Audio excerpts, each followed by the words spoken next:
നമുക്ക് ഓരോരുത്തർക്കും ദൈവം ഓരോ കഴിവുകൾ നൽകിയിട്ടുണ്ട്, അല്ലെങ്കിൽ ഓരോ താലന്തുകൾ നൽകിയിട്ടുണ്ട്.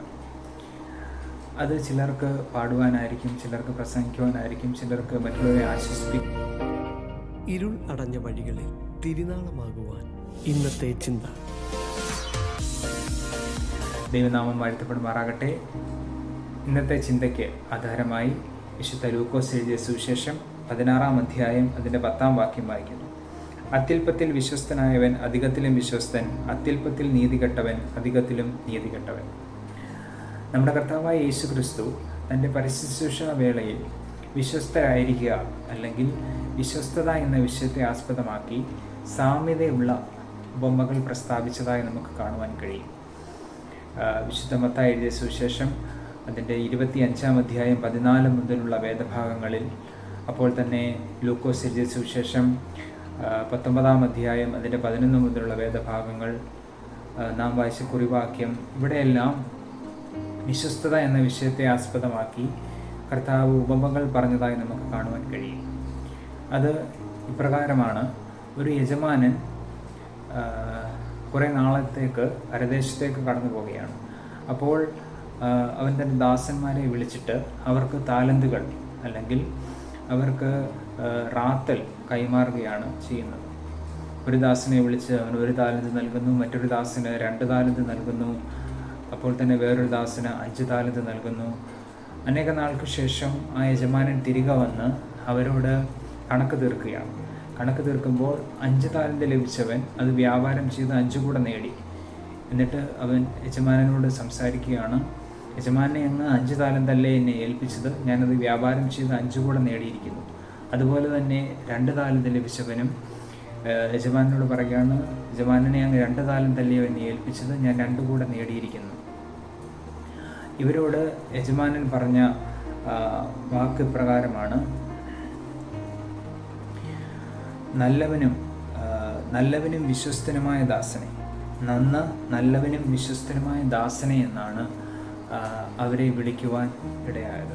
നിങ്ങൾ അത്യല്പത്തിൽ വിശ്വസ്തരായിരുന്നു, ഞാൻ നിങ്ങളെ അധികത്തിന് വിചാരകരാക്കും എന്ന് പറഞ്ഞ് അവർക്ക് കൂടുതൽ പൊസിഷൻസ് അല്ലെങ്കിൽ അവർക്ക് കൂടുതൽ താലന്തുകൾ അല്ലെങ്കിൽ അവർക്ക് കൂടുതൽ അവകാശങ്ങൾ നൽകുവാൻ ഇടയായിത്തീർന്നു. അപ്പോൾ തന്നെ 1 താലന്ത് ലഭിച്ചവൻ അത് വ്യാപാരം ചെയ്യാതെ അത് കുഴിച്ചിടപ്പെട്ടു അല്ലെങ്കിൽ അത് മറച്ചു വെക്കുവാനിടയായിത്തീർന്നു. ആ ഒരു ദാസനെ യജമാനൻ വിളിക്കുന്നത് ദുഷ്ടനും മടിയനുമായ ദാസനെ എന്നാണ്. ആ തൻ്റെ താലന്ത്, ദൈവം നൽകിയ താലന്ത് അല്ലെങ്കിൽ യജമാനൻ നൽകിയ താലന്ത് കുഴിച്ചിടപ്പെട്ട ആ വ്യക്തിയെ, അത് വ്യാപാരം ചെയ്യാതെ കുഴിച്ചിടപ്പെട്ട ആ ഒരു വ്യക്തിയെ വിളിച്ചത് ദുഷ്ടനും മടിയനുമായ ദാസനെ എന്നാണ്. അങ്ങനെ വിളിച്ച് അതുകൂടാതെ അവൻ്റെ ആ 1 താലന്ത് എടുത്ത് 10 താലന്ത് ഉള്ള ആ ദാസന് കൊടുക്കുവാനിടയായി തീർന്നു. അതുകൂടാതെ ഈ ദുഷ്ടനും മടിയനുമായ ദാസനെ പുറത്തുള്ള ഇരുട്ടിലേക്ക് തള്ളിക്കളയുവാനും ഇടയായി തീർന്നു. പ്രിയമുള്ളവരെ, ഈ ഉപമയിൽ നിന്ന് നമുക്കെന്താണ് മനസ്സിലാക്കുവാൻ കഴിയുന്നത്?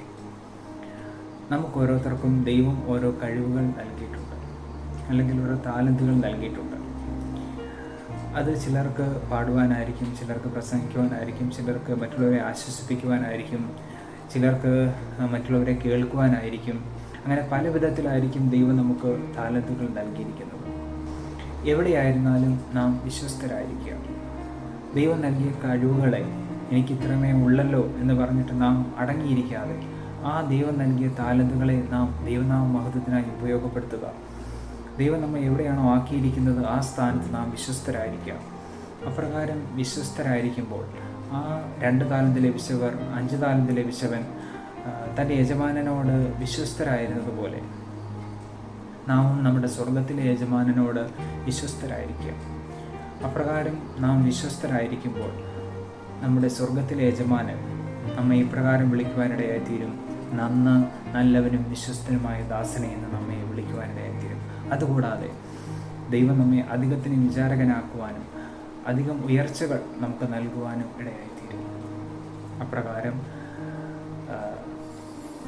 ദൈവനാമ മഹത്വത്തിനായി ഉപയോഗിക്കപ്പെടുവാൻ, നമ്മുടെ കഴിവുകളെ ദൈവനാമ മഹത്വത്തിനായി ഉപയോഗപ്പെടുത്താം. അതിനായി ദൈവം നമ്മെ ഏവരെയും സഹായിക്കട്ടെ. നല്ലൊരു ദിനം ആശംസിക്കുന്നു. God bless you.